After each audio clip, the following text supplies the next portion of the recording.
Alors, bonsoir tout le monde et bienvenue à notre rendez-vous, notre 37e rendez-vous, alors qu'on étudie le livre de l'Apocalypse. Mais dans une première partie, je vais vous inviter à prendre votre Bible dans Matthieu 24. Et on va le lire, on va lire une bonne portion du chapitre 24 de l'Évangile de Matthieu, séquentiellement, je veux dire. Je vais vous apporter quelques petits commentaires au travers de tout ça. Ce qui arrive, c'est que plusieurs d'entre vous, vous vous questionnez à savoir ce qui se passe en ce moment en Ukraine avec cette guerre. Hein?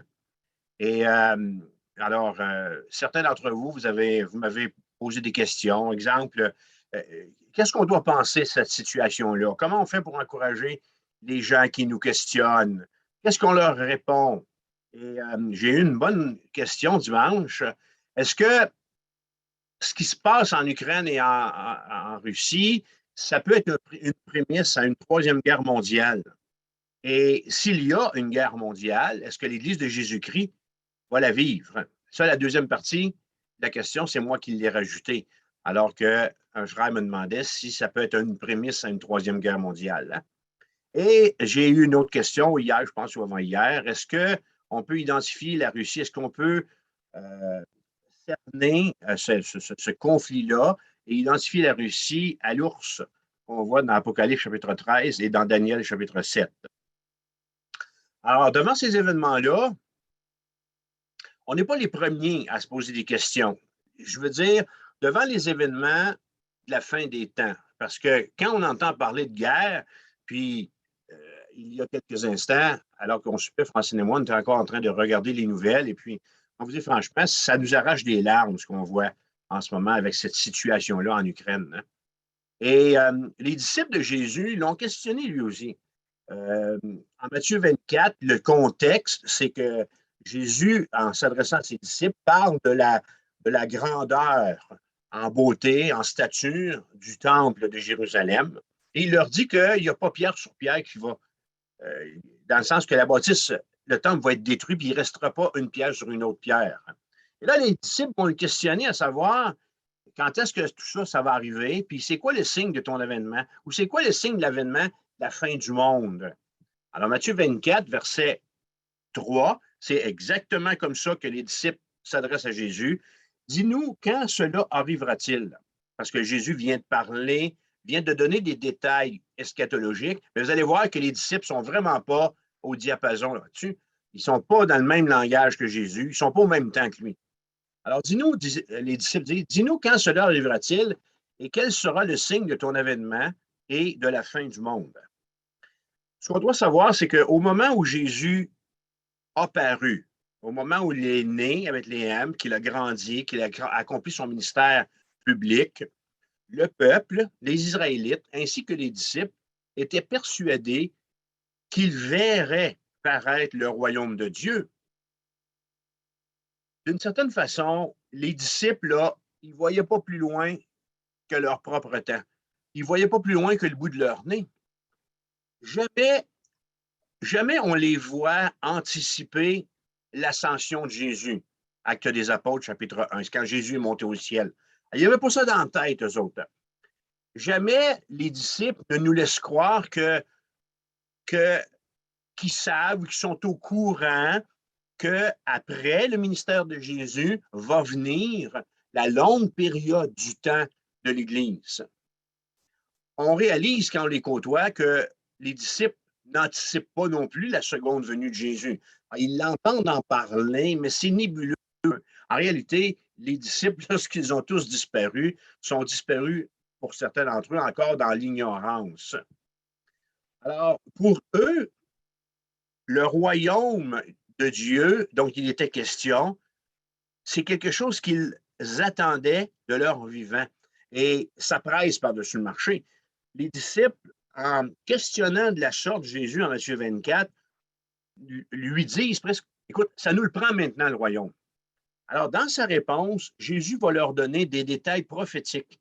Il va leur donner des détails qui vont nous faire voir, nous faire anticiper, nous faire comprendre un peu ce qui est devant nous, ce qui est à venir, c'est-à-dire avec le jour de l'éternel, c'est-à-dire le jour du jugement ou la fin des temps. Pour les disciples du temps de Jésus, cette fin des temps-là est beaucoup plus loin qu'elle ne l'est de nous autres. Alors, verset 4, premier détail que Jésus va leur donner, il leur en donne 7 détails dans ce texte-là. Alors, le premier détail qu'il leur donne concernant les temps eschatologiques, c'est qu'il va parler des faux prophètes.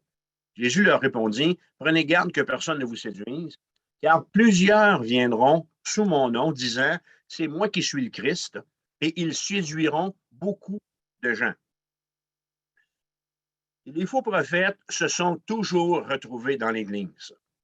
Et je peux dire ce soir qu'ils vont toujours être là, les faux prophètes, pour séduire le corps de Christ jusqu'à la fin de son temps sur terre. Alors, tant et aussi longtemps que l'Église va être sur terre, les faux prophètes vont être là pour la séduire. Et quand l'Église ne sera plus là, c'est la bête qui va les séduire. Au moment où je vous parle, en ce 8 mars 2022, il y a en ce moment une fausse doctrine interplanétaire qui s'appelle l'Église de Dieu Tout-Puissant.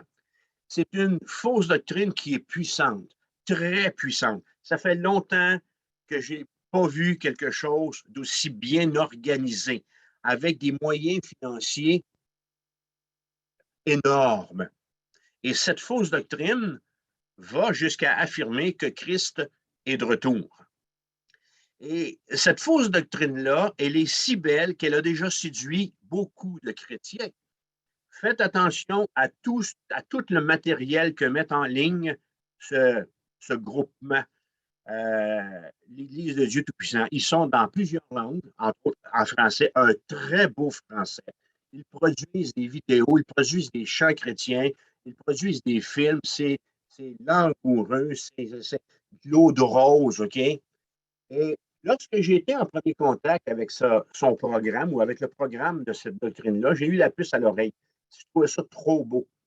Et j'ai fouillé un petit peu et j'ai même découvert que cette secte affirme que Jésus est déjà de retour sur la terre, qu'il est déjà revenu et qu'il en fait, tenez-vous bien, c'est une femme. Hein? Alors, Jésus est revenu dans la peau d'une femme avec photo à l'appui. On la trouve quand on fouille comme il faut dans leur vidange. Alors, mais ça ne veut pas dire là, qu'en finissant, là, allez pas vous, vous galvauder là-dedans, OK? C'est vraiment très séduisant et vraiment bien construite. Alors, vous savez, une hérésie cachée en arrière d'un paquet de vérités demeure quand même une hérésie. Et affirmer que Christ est vivant, qu'il est déjà de retour sur cette terre, dans la personne d'une femme, alors c'est trop. Alors, dans la fin des temps, la Bible nous dit qu'il va y avoir encore plus de prophètes, ou plus de faux prophètes, pardon, dit Jésus. Ça, c'est le premier détail. Verset 6. Il y a un deuxième détail que Jésus va nous présenter dans Matthieu 24, c'est les guerres. Alors, Jésus dit, vous entendrez parler de guerre et de bruit de guerre. Et regardez ce qu'il dit. Gardez-vous d'être troublés, car il faut que ces choses arrivent. Mais ce ne sera pas encore la fin. Verset 7. Une nation s'élèvera contre une nation et un royaume contre un royaume, et il y aura en divers lieux des famines et des tremblements de terre. La réalité est la suivante. Il y a toujours eu des guerres dans l'histoire de l'homme. Alors, on peut se demander, avec la situation qui prévaut en Ukraine et en Russie, d'ailleurs, la Russie n'a pas de gros problème, ils envahissent l'Ukraine. Okay? Alors, c'est surtout en Ukraine que ça se passe. Alors, on pourrait se demander comment on fait pour y voir clair. Dans la fin des temps, dans lequel nous sommes, alors, j'espère que vous avez compris qu'en enseignant cette série sur l'Apocalypse, je crois que nous sommes dans la fin des temps. Et on se situe assez bien quand on étudie le livre de l'Apocalypse, parce que Jean, au chapitre 2 et 3, écrit 7 lettres à 7 églises.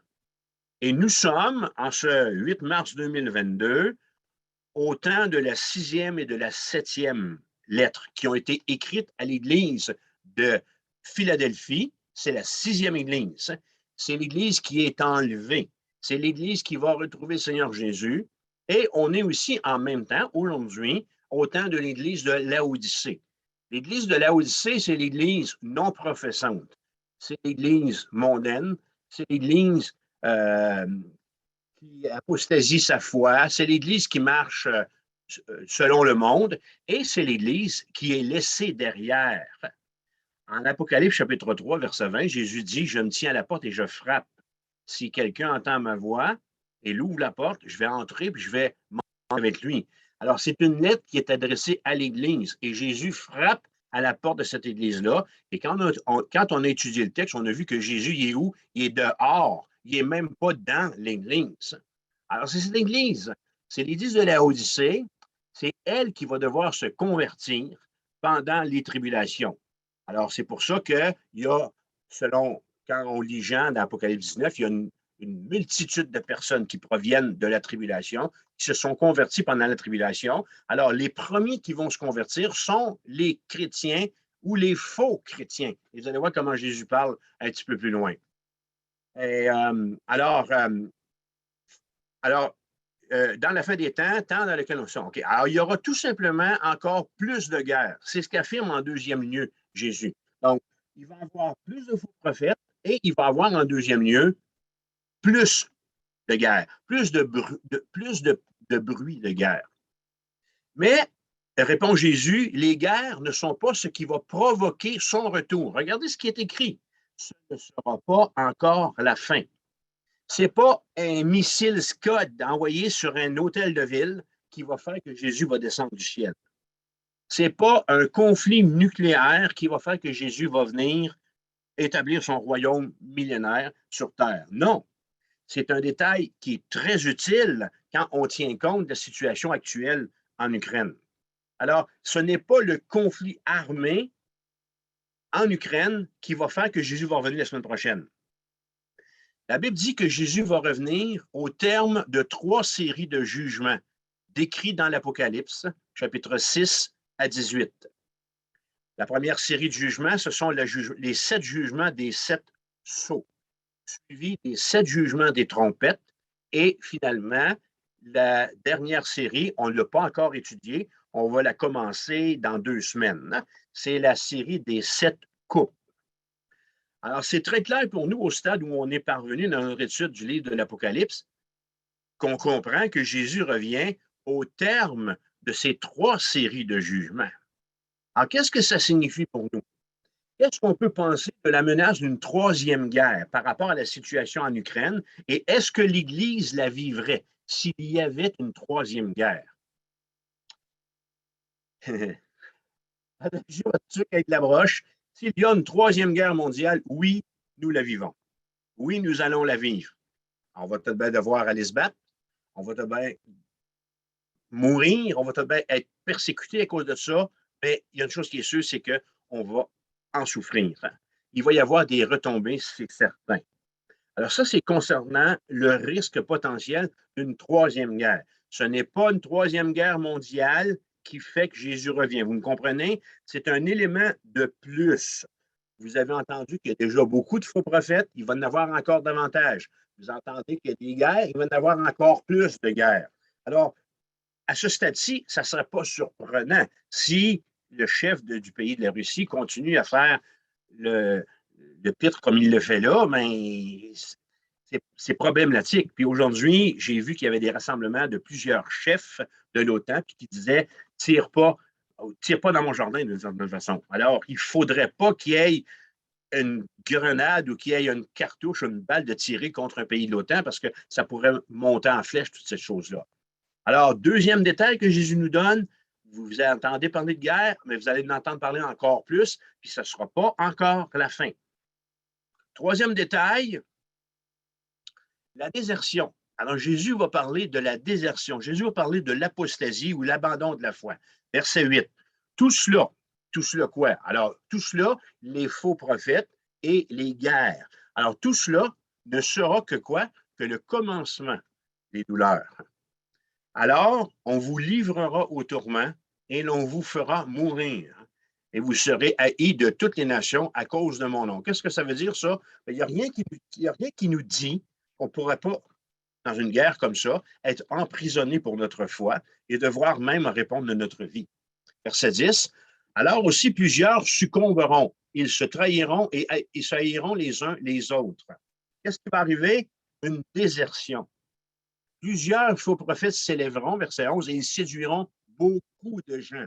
Et regardez le verset 12, et c'est Jésus qui parle ici.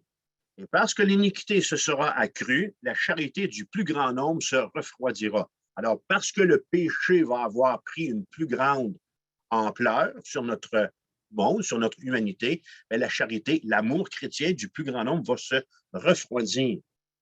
Les faux croyants vont se détacher de la foi. Vous voulez savoir quels sont les vrais croyants? Regardez en temps de persécution comment le peuple de Dieu se comporte. Les faux croyants vont se pousser, vont détaler, vont se détacher de la foi, prouvant ainsi n'avoir jamais été des croyants. Verset 13, Jésus dit, « Mais celui qui persévérera jusqu'à la fin sera sauvé. » Vous savez, je vous l'ai toujours enseigné, hein?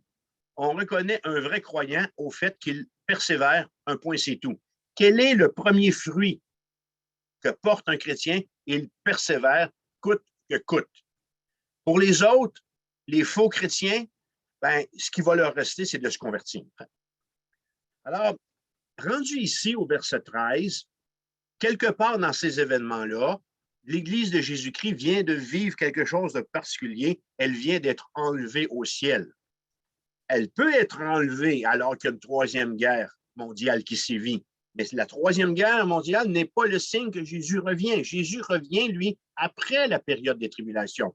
Alors, cette troisième guerre-là peut peut-être être la témoin, ou elle peut être témoin peut-être de l'enlèvement de l'Église au ciel. Voici le quatrième détail très important auquel fait référence Jésus dans ce texte-là, c'est qu'il annonce la prédication de l'Évangile au monde entier. Verset 14. Cette bonne nouvelle du royaume sera prêchée dans le monde entier pour servir de témoignage à toutes les nations. Ah, et regardez ce qui est écrit. Alors viendra la fin. Alors, je ne sais pas si vous voyez comment Jésus procède dans sa réponse. Malgré les faux prophètes, malgré les guerres, malgré l'apostasie, Jésus introduit ici dans sa réponse l'évangélisation de masse, une évangélisation de masse qui va avoir lieu pendant la tribulation. Une évangélisation qui va être faite par les 144 000, par les 2 témoins et par l'ange qui parcourt le ciel. Au moment où il n'y aura plus de conversion, lors du jugement des 7 couples, Jésus donne un 5e détail. Alors, c'est sûr que dans cette progression-là que je suis en train de vous montrer dans Matthieu 24, on avance aussi dans le temps. Alors, on commence en haut, quand on entend parler qu'il y a des faux prophètes et des bruits de guerre. On est aujourd'hui, dans notre temps temporel, okay, qui fait que demain, on doit aller travailler, puis puncher, puis ainsi de suite. Chemin faisant, l'apostasie s'installe tranquillement, l'Église de Christ se refroidit, et là, quelque part, l'Église est enlevée. Alors, quand on arrive au prochain détail que Jésus nous donne, la prédication de l'Évangile, l'Église est au ciel avec Jésus-Christ. 5e détail, on revient sur la terre, comme de raison, c'est ici que ça se passe. Alors, au moment où il n'y aura plus de conversion, et il n'y a plus de conversion dans la 2e portion de la tribulation de 7 ans, lors du jugement des 7 couples. Et là, Jésus donne ce détail-là. Il va parler de la désolation de l'Antéchrist, verset 15. C'est pourquoi, lorsque vous verrez l'abomination de la désolation dont a parlé le prophète Daniel, établi en lieu saint, que celui qui lit fasse attention. Verset 21. Car alors la détresse sera si grande, la détresse à cause de tout ce qu'on vient de voir. Okay? Il va y avoir des victimes des mensonges de l'Antéchrist et il va y avoir aussi les souffrances des 2 premières séries de 7 jugements de Dieu. Alors la détresse sera si grande qu'il n'y en a point eu de pareil depuis le commencement du monde jusqu'à présent. Jésus, il est assez clair lorsqu'il parle des temps de la fin et des détails qu'il nous donne. Moi, je vous dirais ici, là, quand vous me demandez comment on fait pour répondre aux gens qui nous parlent, les gens qui nous questionnent, ouvrez votre Bible. Ouvrez votre Bible, lisez Matthieu 24, comme je le fais avec vous ce soir, tranquillement. Rajoutez-y quelques détails. Ceux parmi vous qui m'avaient demandé mes notes, ça, vous ne l'avez pas. Cette portion-là, vous ne les avez pas. Ça me ferait plaisir de vous les faire suivre, OK? Alors, on y vient à mes notes un petit peu plus loin. Mais ça, ici, cette partie-là, je l'ai rajoutée hier et aujourd'hui. Alors, Jésus dit que cette détresse-là va être si grande qu'il n'y en a jamais eu comme ça depuis que le monde existe et qu'il n'y en aura jamais. Pourquoi? Parce qu'on est devant le jour de l'Éternel. Il n'y a rien de pire que de faire face à Dieu, juge. Sixième détail que nous donne Jésus dans le texte, c'est la fin des souffrances pour les croyants de la tribulation.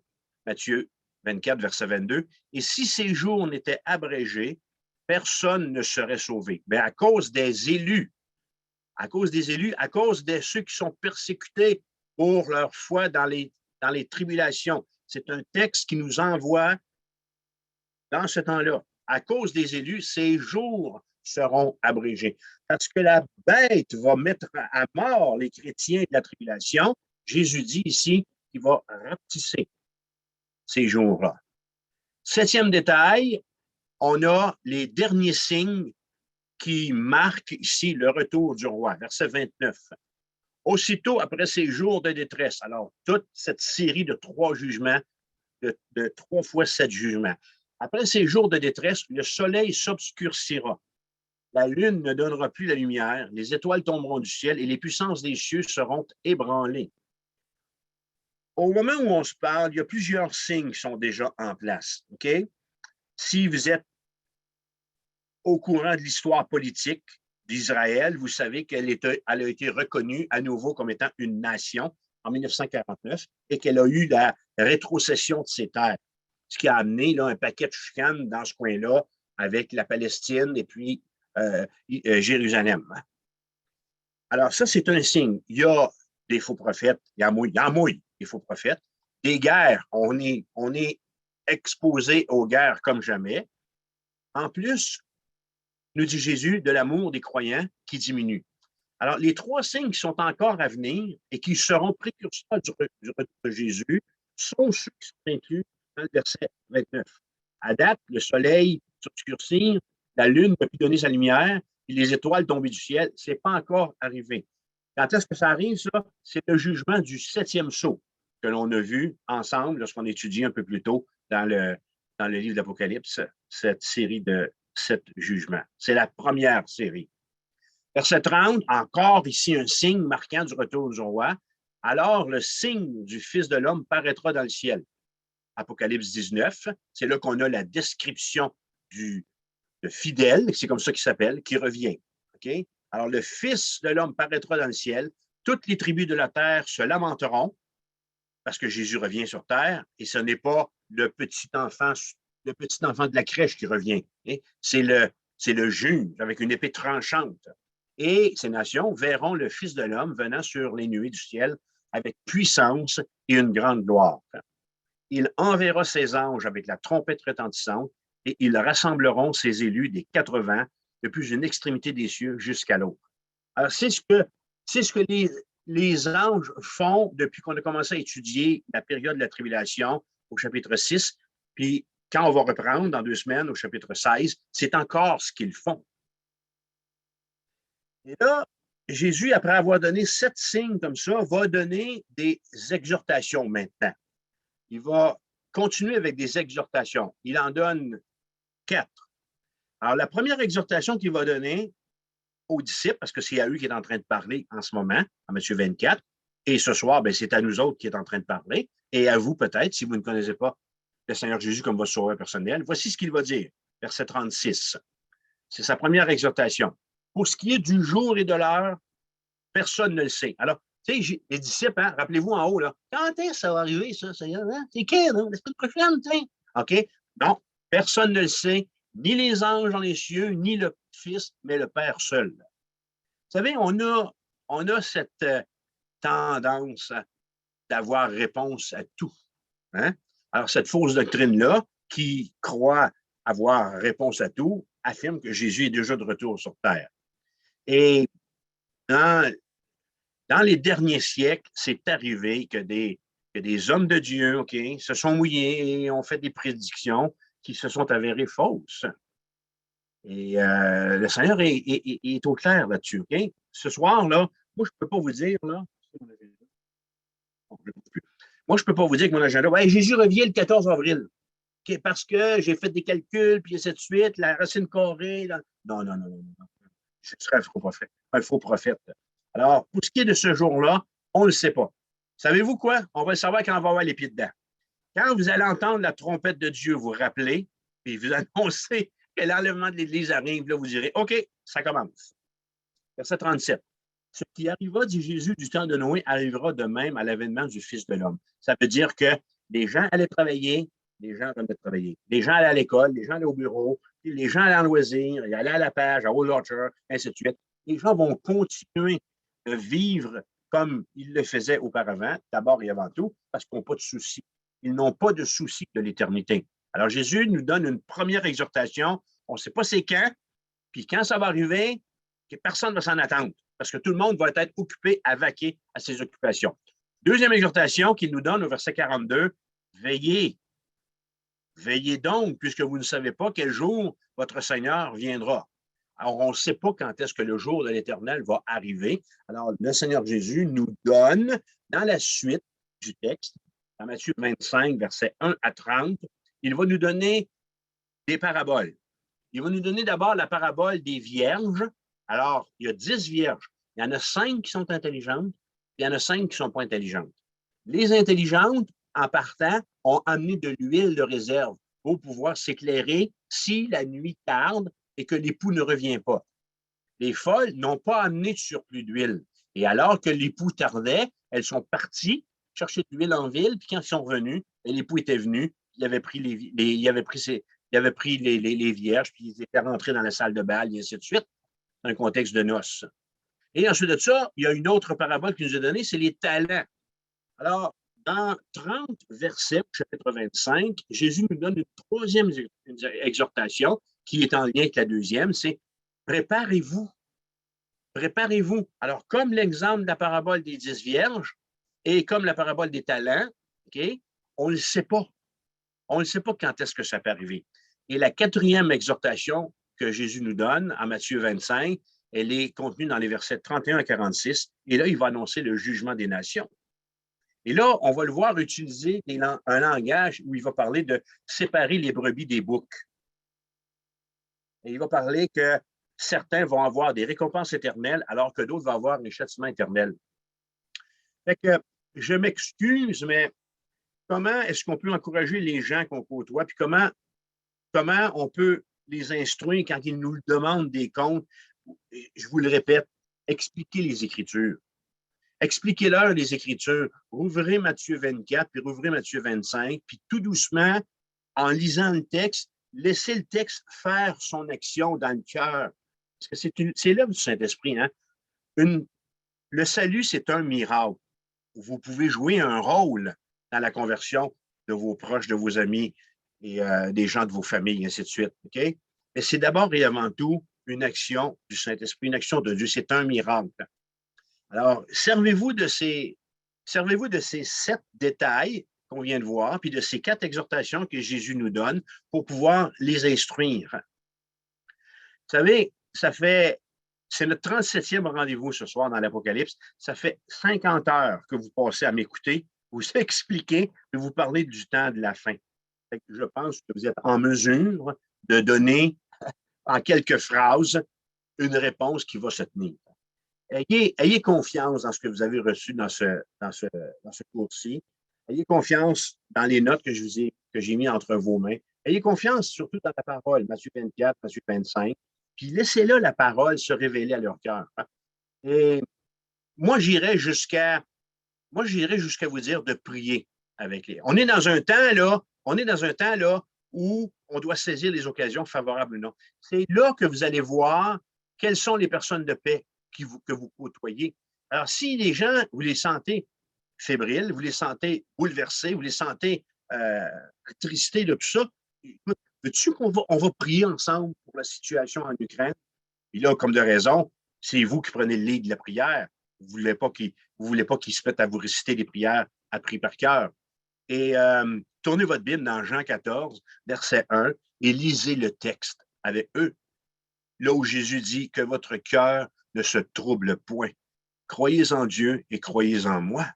Alors, il n'y a pas de texte plus rassurant dans cette période aussi difficile à cerner puis à comprendre. Moi, là, hein, je suis comme ça, là, hein, j'écoute ça aux nouvelles, là, je dis, moi, y aller, moi, y aller, moi, en Ukraine, moi, y aller, moi, en Ukraine, prendre les armes, et ainsi de suite, tu sais. Voilà, j'ai une théologie quand même, tu sais, ben, si j'y vais, je vais aller soigner malade, tu sais, je vais aller aider les gens à traverser les rivières, je vais aller travailler peut-être avec la Croix-Rouge, tu sais.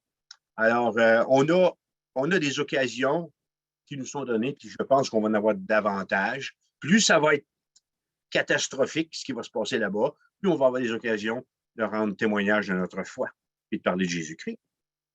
La dernière question, c'était est-ce qu'on peut identifier la Russie à l'ours que l'on retrouve dans Apocalypse 13, verset 2? Alors, dans ce texte-là, je fais référence ici à l'enseignement numéro 32. Alors, je ne vais pas aller plus loin que ça. Parce que dans l'enseignement numéro 32, je vous ai déjà tout parlé de la définition. Je vous ai présenté la bête qui monte de la mer, puis on a regardé aussi toute la symbolique.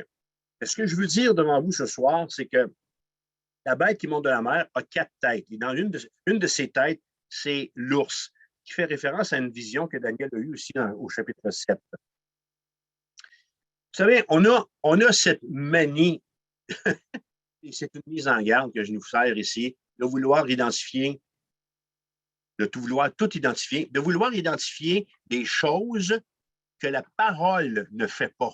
Alors, on voudrait, nous autres, on voudrait que nos pasteurs, que les théologiens autour de nous autres, que les chrétiens qui connaissent un peu plus l'eschatologie que d'autres, disent ah oui, ah oui, ah oui, ah oui. L'ours, là, l'ours dans Apocalypse 13, 2, c'est la Russie. Et puis, ça, c'est telle affaire, telle affaire, telle affaire. Écoute, moi, je ne vais pas dans cette direction-là. Et quiconque oserait dire affirmer cela, là, je vous le dis ce soir, là, quiconque oserait affirmer ça, là, ben, je pense que je me garderai une petite gêne. Là. Je reculerai un petit peu. Alors, je vous encourage à étudier ou à retourner à cet enseignement numéro 32, soit que vous l'écoutez sur le lien YouTube ou que vous regardez les notes. Mais ce que je peux vous dire ici, c'est que quand je vous ai présenté cette bête, ce que je vous ai dit, c'est que ces 4 figures, ces 4 têtes d'animaux que la bête a font référence à sa méchanceté. Okay? Et ce que Jean nous donne de comprendre, c'est que les royaumes de jadis, les anciens royaumes de l'ancien monde, okay, étaient des royaumes cruels, méchants. Et cette vision qu'il reçoit ici nous donne de comprendre que la bête va être animée du même caractère qu'ont eu ces nations et ces monarques, okay? Les sadiques, les sanguinaires, des bêtes. C'est pour ça que quand je vous ai présenté la bête qui monte de la mer, j'ai plutôt dit qu'il est plutôt question d'un monstre ici. Alors, cette tête d'ours-là, ici, fait référence à sa cruauté. Alors, ce qui vient devant nous, c'est une bête qui va sortir de la mer, l'Antéchrist, avec une cruauté incomparable. Et il va s'assujettir des chefs d'État qui vont être aussi méchants puis aussi véreux que lui. Alors, je ne tire pas de conclusion, mais les généraux de la bête vont être égaux ou avoir les mêmes qualités que la bête. Et dans notre monde, dans notre univers en ce moment, bien, il y a certains de ces chefs-là qui sortent du groupe par leur méchanceté, puis par leur vilaineté, puis par leur vie de mensonge. Alors, c'est tout ce que j'ai à dire là-dessus. Alors, ça, c'était pour l'apostrophe sur la guerre en Ukraine. Alors, on va aller avec notre leçon. On va dépasser, c'est sûr, là. Alors, hein, ça m'a pris 35 minutes pour répondre à une question. Gênez-vous pas pour en poser des questions, j'aime ça. OK, chapitre 37, c'est notre 37e rendez-vous. Nous sommes en train d'étudier les 7 visions que Jean reçoit dans le livre de l'Apocalypse, chapitres 14 et 15. Ce soir, c'est notre 4e et notre dernier rendez-vous. Et ce qu'on a vu à date, c'est que le chapitre 14 nous a permis d'étudier 5 des 7 visions décrites par l'apôtre Jean. La première vision nous a présenté l'identification des 144 000. Ce sont des évangélistes juifs.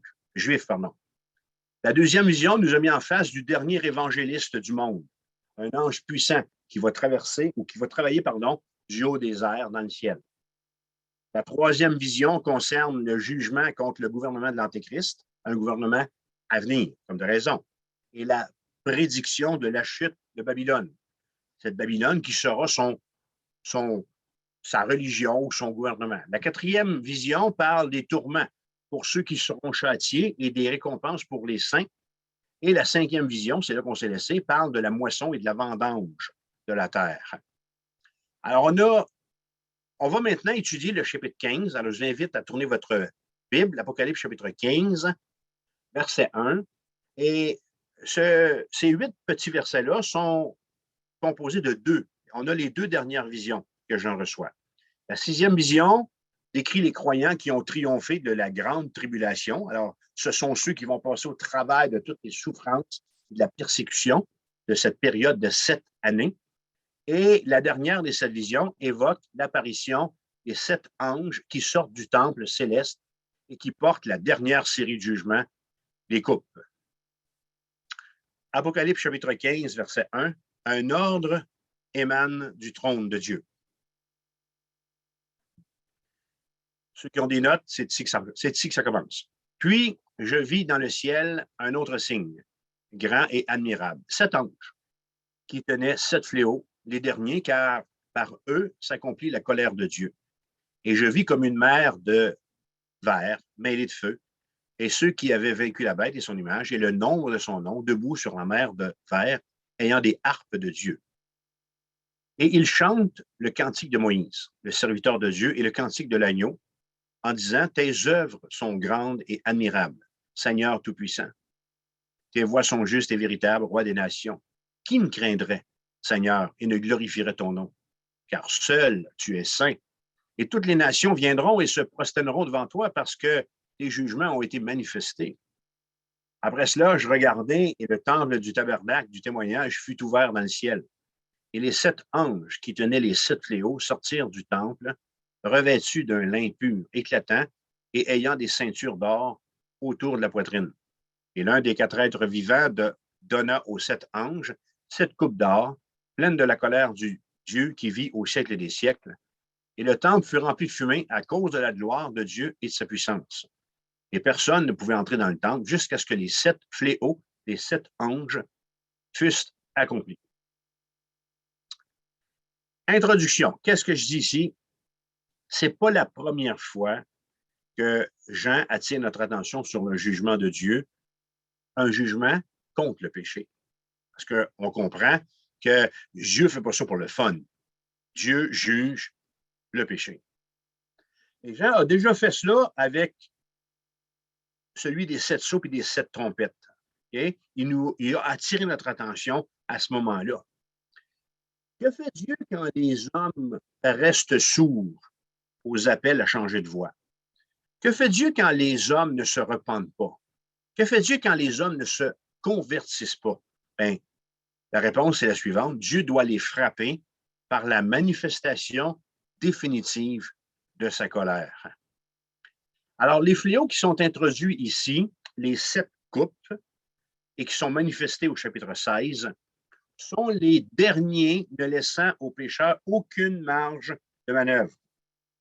Il sera impossible de se repentir.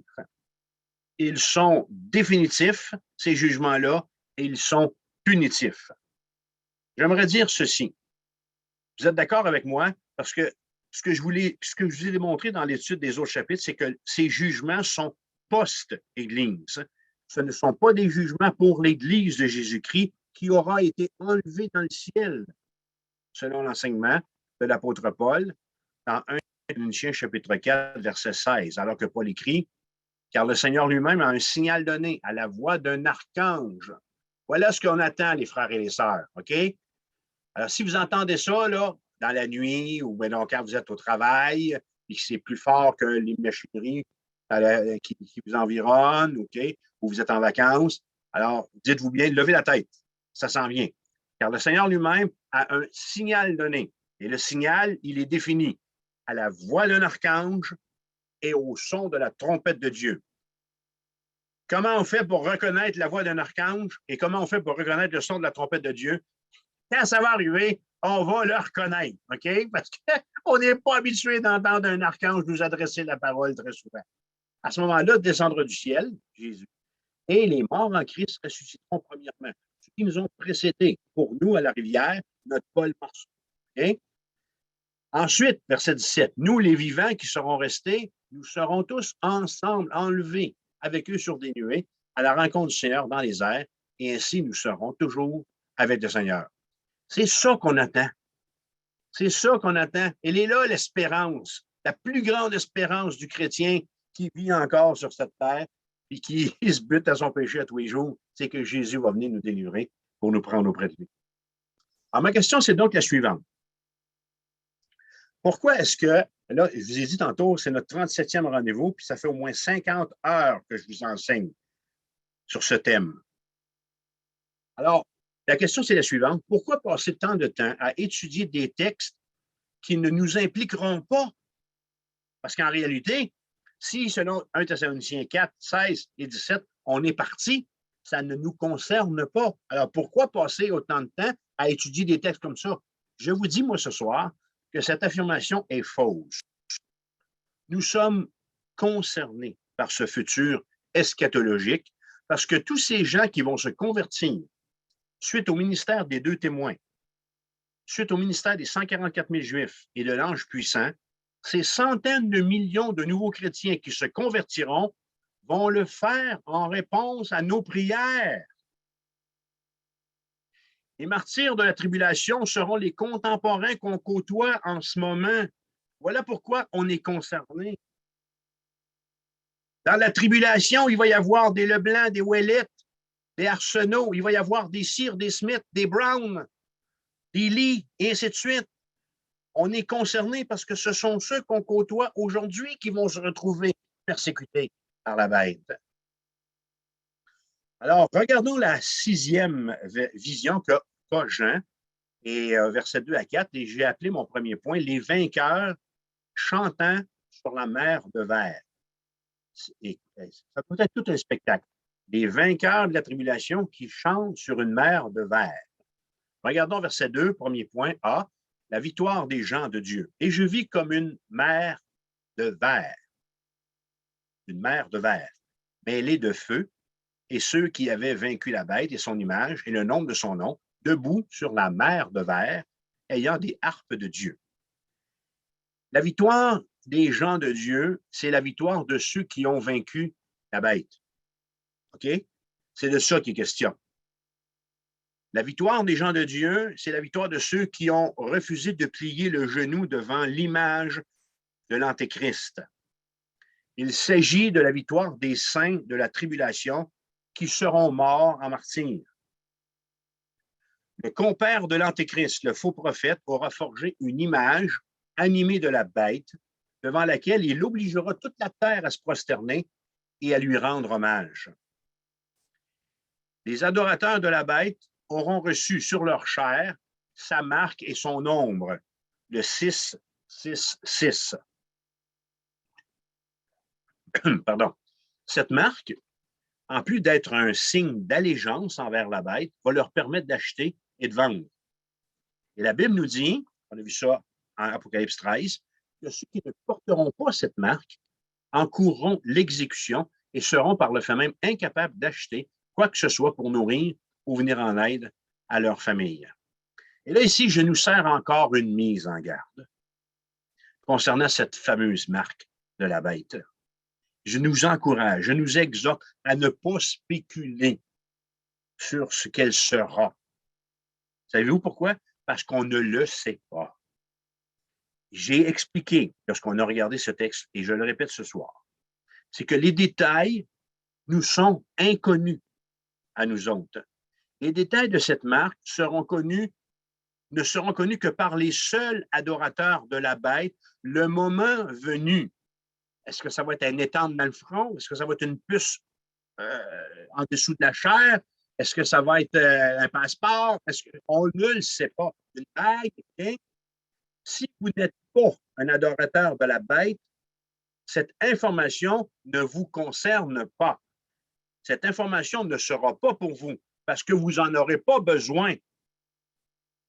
les adorateurs de la bête, le moment venu, vont avoir toutes les informations concernant cette marque. C'est pour ça que je crois que ces détails nous sont cachés pour une bonne raison. Alors, n'essayons pas de dire ce qu'est la marque de la bête alors que la Bible ne le dit pas. J'aime ça, comment je viens de vous présenter cette réalité-là. Alors, les croyants de la tribulation, eux, qui sont marqués du sceau de Dieu, selon Apocalypse 9,4, okay? Alors, les croyants de la tribulation, marqués du sceau de Dieu, par la puissance de Dieu, auront vaincu ce système et auront triomphé de l'emprise de Satan. Ils vont avoir triomphé de la bête et du faux prophète. La victoire des gens de Dieu, c'est la victoire de ceux qui ont refusé son ombre et sa marque, choisissant ainsi une mort en martyr. Alors, debout sur cette mer de verre, Jean contemple une multitude de rachetés. Là, il n'est plus question juste de Juifs. Ce sont les derniers martyrs, ceux qui ont résisté à la bête. Il y aura certes des Juifs et des non-Juifs. Il va y avoir des catholiques, il va y avoir des protestants, il va y avoir des gens qui n'allaient pas à l'Église. Il va y avoir des gens qui vont avoir compris que Bouddha ou Mohamed n'était pas la solution et qui se seront tous convertis à Jésus-Christ pendant la tribulation. Il va y avoir des Canadiens, des Américains, des Brésiliens. Je me répète un petit peu. Il va y avoir des Vermettes, des Parents, des Leblanc, des Ouellettes, des Browns, des Smith, des Noirs, des Jaunes. Il va y avoir des péquistes, des caquistes, des nationalistes, des fédéralistes et aussi, mon ami, des complotistes. Oui, ils vont avoir le droit de rentrer au ciel s'ils ont donné leur vie au Seigneur Jésus. J'en fais une blague ici. Là, hein? Mais ce sera une belle foule. Cette foule sera devenue pure et son cœur brûlera d'ardeur et de reconnaissance pour Dieu. C'est cette foule-là ici qui, traversant la tribulation, ayant reconnu Jésus comme son sauveur et son maître, chantera ce cantique. La mer étincelante de verre sur laquelle ils se tiennent, tous les met en présence de la gloire visible de Dieu. Nous avons vu cette vision de la mer de verre au chapitre 4. Il y a quelque chose de plus que je dirais ici, c'est que cette mer de verre, elle est à la fois mêlée du rouge du feu, signe de la fin précoce, signe de la fin atroce par laquelle ils ont tous perdu la vie et du jugement qui frappera bientôt leurs bourreaux. Alors voilà ce qu'évoque à la fois la présence du feu et de sa couleur rouge. Dieu les vengera de leurs persécuteurs. Alors, ces gens de Dieu, la victoire des gens de Dieu, chantent un cantique, B, versets 3 et 4. Et ils chantaient le cantique de Moïse, le serviteur de Dieu, et le cantique de l'agneau, en disant, alors ils chantent deux chants ici, OK? Tes œuvres sont grandes et admirables, Seigneur Dieu Tout-Puissant. Tes œuvres sont justes et véritables, Roi des nations. Qui ne craindrait, Seigneur, et ne glorifierait ton nom, car seul tu es saint. Et toutes les nations viendront et se prosterneront devant toi parce que tes jugements ont été manifestés. Le chant de ces victorieux, c'est un chant de louange. Un chant de louange à Dieu pour ses exploits grands et merveilleux. Et ce chant célèbre la justice de Dieu et aussi son action rédemptrice par l'entremise du ministère de Moïse. L'origine de ce chant vient du livre de l'Exode, au chapitre 15. Et en tant que serviteur de Dieu, Moïse avait été appelé à faire sortir le peuple d'Israël d'Égypte, où il avait vécu en captivité. Alors, vous connaissez le récit. Dieu a délivré le peuple de l'armée de Pharaon qu'il poursuivait en ouvrant la mer Rouge pour lui tracer un chemin entre les parois d'eau refoulées de chaque côté, afin de permettre aux Israélites de traverser à pied sur la terre ferme sans s'inquiéter. Et une fois qu'ils ont été en sécurité de l'autre côté, la mer Rouge, la Bible nous dit que les eaux se sont refermées sur l'armée égyptienne et l'ont noyée. C'est à ce moment-là que les Israélites ont entonné un cantique à Dieu pour leur délivrance. Alors, les saints triomphants de la tribulation, Apocalypse 15, où nous sommes, réunis dans un lieu sûr, vont entonner le même cantique de délivrance que le peuple d'Israël a chanté. Pardon. Excusez, vous l'avez vu venir, hein? Pardon. Le même cantique de délivrance que le peuple d'Israël a chanté. En plus, nous dit la Bible, il n'y a pas moyen de couper l'affaire de même quand tu es en direct. En plus, nous dit la Bible, ils chanteront le cantique de l'agneau, qui est le Rédempteur éternel. Et on a vu ce cantique, Apocalypse chapitre 5, verset 9. Et ils chantaient un cantique nouveau en disant, tu es digne de prendre le livre et d'en ouvrir le sceau, car tu as été immolé et tu as racheté pour Dieu par ton sang des hommes de toute tribu, de toute langue, de tout peuple et de toute nation. Tu as fait d'eux un royaume et des sacrificateurs pour notre Dieu, et ils régneront sur la terre. Quand je regarde le cantique qu'ils vont chanter, je suis toujours surpris de voir l'exactitude de la théologie de cette multitude. Savez-vous que beaucoup, sinon la majorité de cette multitude, n'auront pas lu la Bible? La majorité, sinon l'entièreté de cette multitude, n'aura pas fréquenté une église où la parole de Dieu était enseignée, n'aura pas prié régulièrement. Pourquoi? Ce n'est pas pendant la tribulation qu'ils ont acquis toute cette connaissance-là. Alors pourquoi est-ce que leur théologie, elle est aussi exacte? D'où leur vient cette subite érudition? D'où nous fait que soudainement, ils connaissent le Seigneur comme lui les a connus. D'où leur vient cette érudition? D'où leur vient? Elle leur vient de la proximité avec l'agneau. C'est la cause de la justesse de leur théologie. Là, dans le paradis de Dieu, ils connaîtront. Parce que ce texte-là nous révèle qu'ils ont cette connaissance alors qu'ils sont en présence de Dieu. Alors, la présence de Dieu est la dernière école biblique à laquelle on a tous besoin d'aller. C'est fini les cours, OK? Quand on arrive dans la présence de Dieu, toutes les cours sont abolies, OK? On n'a plus rien besoin parce que là, dans le paradis de Dieu, nous connaîtrons comme nous avons été connus. Être avec Jésus, c'est toute une école théologique. Paul va dire dans 1 Corinthiens 13, 12, aujourd'hui, nous voyons au moyen d'un miroir, d'une manière obscure, mais alors nous verrons face à face. Aujourd'hui, je connais en partie, mais alors je connaîtrai comme j'ai été connu. Alors, comme les Israélites sortirent la main levée de leur esclavage, les martyrs de la tribulation vont sortir eux aussi en vainqueurs de l'écrasante oppression à laquelle l'Antéchrist va les avoir soumis. Comme les Israélites qui louaient l'Éternel après avoir franchi la mer Rouge, les martyrs de la tribulation vont chanter à la gloire du Seigneur après avoir courageusement traversé l'épreuve en versant leur propre sang pour Christ et en soulignant l'heure de la croix. Alors voilà pourquoi à des millénaires d'intervalle, les Juifs qui sortent d'Égypte et les martyrs de la tribulation, voilà pourquoi à des millénaires d'intervalle, les deux chœurs chantent les mêmes thèmes de louange. Et je dirais que nous autres aussi, l'Église actuelle, on a un chant qui fait l'éloge de l'agneau. Souvenez-vous du chant, enfin vous le savez, là, mais on le chante des fois quand on prend le repas du Seigneur, mais on le chante surtout à Pâques. À toi la gloire, au ressuscité. À toi la victoire pour l'éternité. Brillant de lumière, l'ange est descendu. Il roule la pierre du tombeau vaincu. Et là, on reprend en chœur. Hein? À toi la gloire, ô ressuscité. À toi la victoire pour l'éternité. Alors, cette partie du texte se termine au verset 4 sur une note aussi joyeuse que tous ces cantiques par l'anticipation joyeuse du règne millénaire de Christ. Jean écrit, verset 4, « Et toutes les nations viendront et se prosterneront devant toi. » Alors, la fin de la 6e vision que Jean nous donne dans ce chapitre est une vision qui nous fait voir l'agneau dans toute sa splendeur. Et ensemble, on le chantera nous autres aussi, à toi la gloire. La 7e et dernière vision, c'est mon 2e point dans notre enseignement ce soir, c'est le signe des 7 anges qui sortent du temple. On a ça au verset 1 et au verset 5 à 8.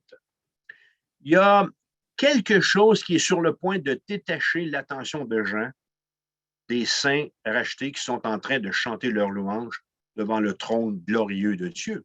Jean, regarde, vous me voyez là? Okay. Jean, là, okay, vous voyez mes yeux? Jean, il est distrait, OK? Verset 1. Il se passe quelque chose. Il y a un signe, il y a quelque chose qui est en train de dérouter son attention. Alors, il regarde les saints rachetés, la tribulation, Mais là, tranquillement, verset 1, puis je vis dans le ciel un autre signe. Alors qu'il contemple les saints de la tribulation, son regard est attiré vers quelque chose d'autre. Ça bouge. Il se passe quelque chose. Puis je vis dans le ciel un autre signe grand et admirable. 7 anges qui tenaient 7 fléaux, les derniers, car par eux s'accomplit la colère de Dieu.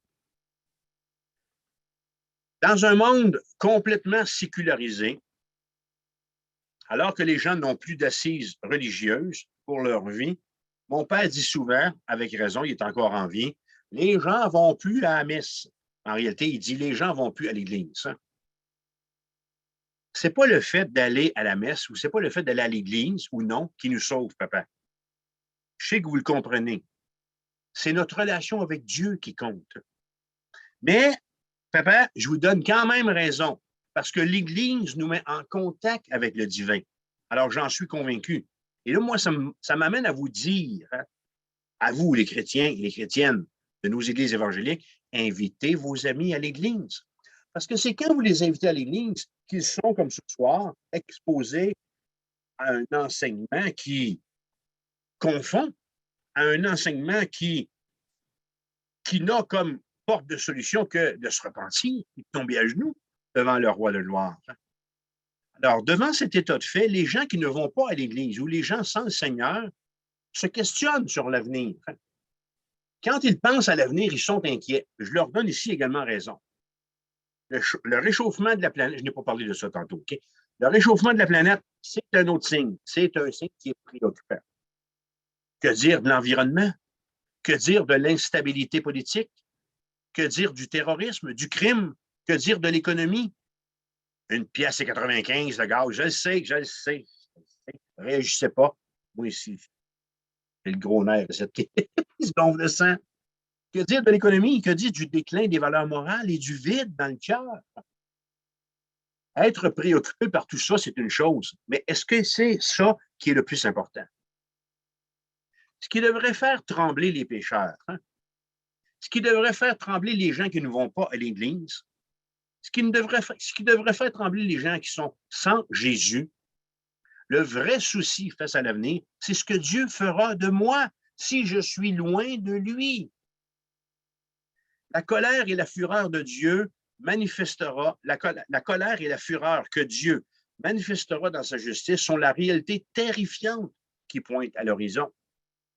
Et là, si dans votre explication, puis dans les réponses que vous avez données aux personnes de paix qui vous côtoient, Matthieu 24 a passé, Matthieu 25 aussi, vous pouvez aller dans Acte 17 et lire ce que Luc nous laisse au verset 30. Dieu, sans tenir compte des temps d'ignorance, annonce maintenant à tous les hommes en tout lieu qu'ils hésitent à se repentir. Pourquoi? Pourquoi il faut que je me repente, François? Verset 31. Parce que Dieu a fixé un jour où il jugera le monde selon la justice, par l'homme qu'il a désigné, ce dont il a donné à tous une preuve certaine en le ressuscitant des morts. On va le voir un petit peu plus loin avec les prochains points, mais il y a un jugement. Il y a un jugement pour la non-repentance. Il y a un jugement pour quiconque n'aura pas reconnu avoir besoin d'être pardonné de ses péchés au travers du sang de Jésus. Dieu a toujours eu l'intention de juger les pécheurs et de détruire le péché. Mais pourquoi, verset 1, ce signe annonciateur de si terrible fléau est-il qualifié, c'est écrit, regardez verset 1, grand et admirable. Alors pourquoi est-ce que c'est écrit ça? Okay? Il y a 7 anges qui se préparent à sortir pour le jugement des 7 couples. Et je vous ai dit que c'est terrible et c'est écrit que c'est grand et admirable. C'est le jugement qui est question. Alors, qu'est-ce qui est grand et admirable dans ça? Ces châtiments procéderont de la justice parfaite du Dieu grand et admirable. Comme la croix, comme l'expiation devait s'accomplir, de même, frères et sœurs, la colère de Dieu, qui fait partie de son plan, doit aussi s'accomplir. Il est écrit que Jésus devait mourir sur la croix. Et il est aussi écrit que Dieu va juger aussi les cœurs non repentants. Les évangiles témoignent de l'accomplissement du salut, alors que l'Apocalypse témoigne de celui du jugement. La croix et le jugement sont dans le plan de Dieu des choses grandes et admirables. Regardons dans cette dernière vision, la 7e vision, le signe des anges qui sortent du temple, mon point B, la colère de Dieu, versets 5 à 8. J'aimerais vous offrir ici, probablement que ce que je vais vous dire là, vous n'avez jamais entendu ça. OK? Alors, j'aimerais vous offrir une nouvelle façon historique, théologique et doctrinale de voir la colère de Dieu en vous la présentant sous 3 volets. La première, la colère de la semence et de la récolte.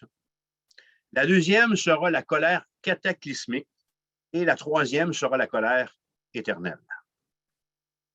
Qu'est-ce que c'est que la colère de la semence et de la récolte? En fait, c'est la plus simple à présenter, puis la réponse est dans la question. Je récolte ce que j'ai semé.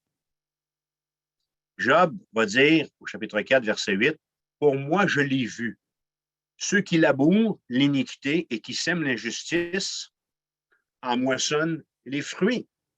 Ils périssent par le souffle de Dieu, ils sont consumés par le vent de sa colère. » Les gens pêchent et subissent les conséquences logiques liées à leur péché.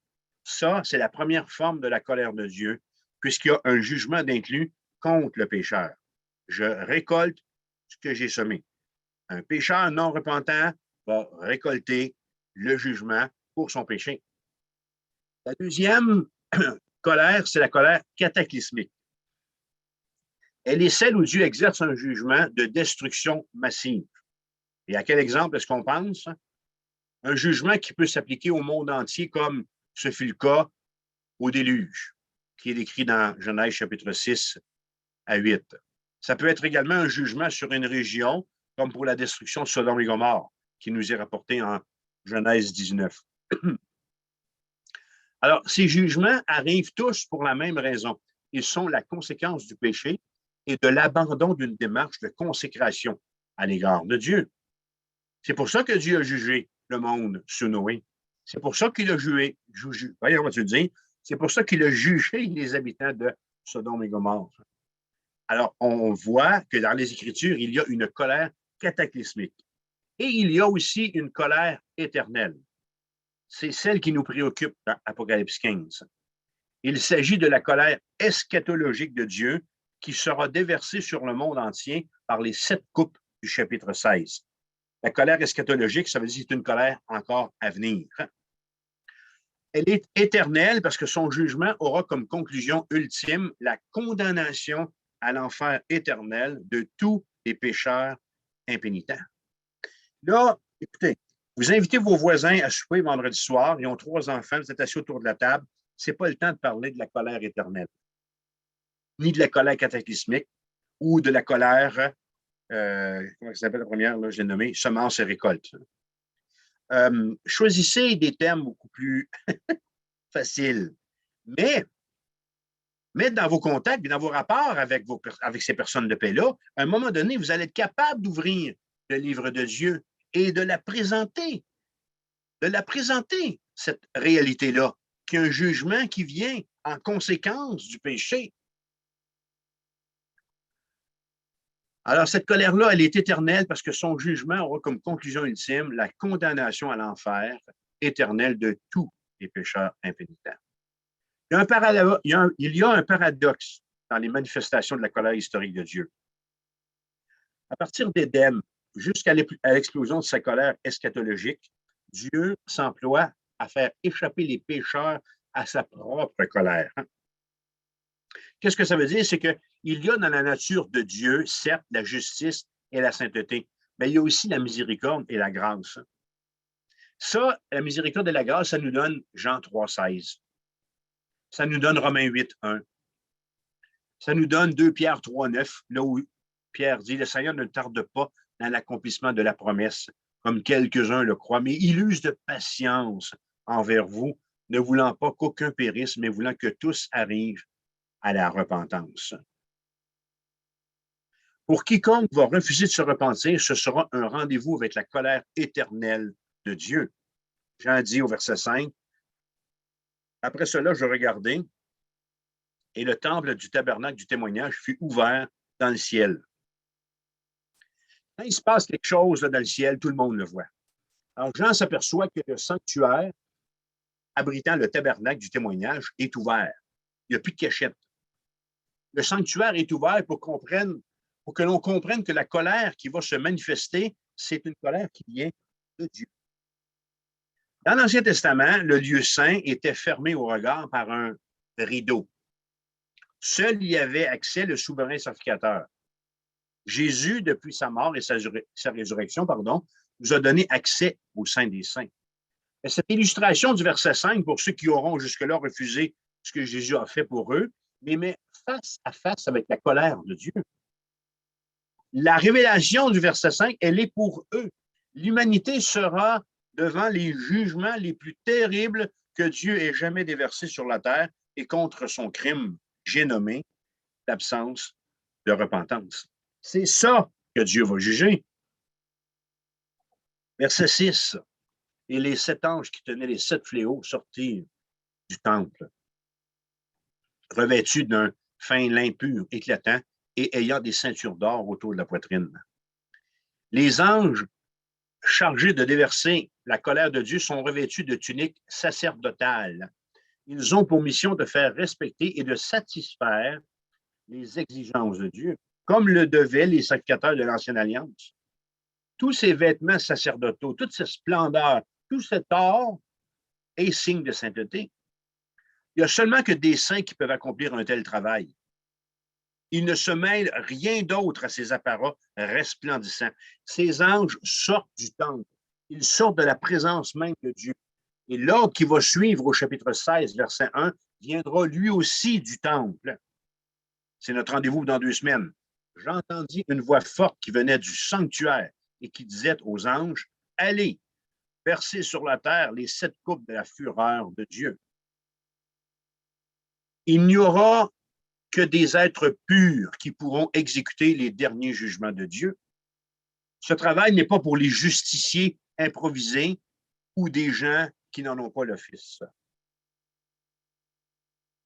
Parlant de justiciers, si vous me permettez, j'aimerais revenir ici, ramener à notre souvenir un triste événement de l'actualité. Le 8 janvier 2015, des membres fanatiques de l'État islamique, en réponse à un affront qui avait été fait envers le prophète Mohammed dans les pages du journal français Charlie Hebdo, ont riposté par la violence, tuant 12 personnes de ce journal. Ces faux justiciers, comme je les appelle, qui ont fait plusieurs innocentes victimes, c'est pas vrai, n'ont pas reçu cet office de faire une telle justice, ni d'Allah ou de Dieu. Ils se sont improvisés. Ce n'est pas le cas des 7 anges d'Apocalypse 15. Hein? Leur ordre vient du trône de Dieu. Ils ont les habits de sacrificateurs qui vont avec leur appel. En d'autres mots, ils ont l'autorité. Il n'y a rien d'improvisé. De plus, Dieu n'est pas question de vengeance ni de représailles haineuses, passionnées, mais il est question de la volonté de Dieu. Verset 7. Et l'un des 4 anges vivants donna aux 7 anges 7 coupes d'or pleines de la colère du Dieu qui vit au siècle des siècles. Là, ici, portez une grande attention, s'il vous plaît.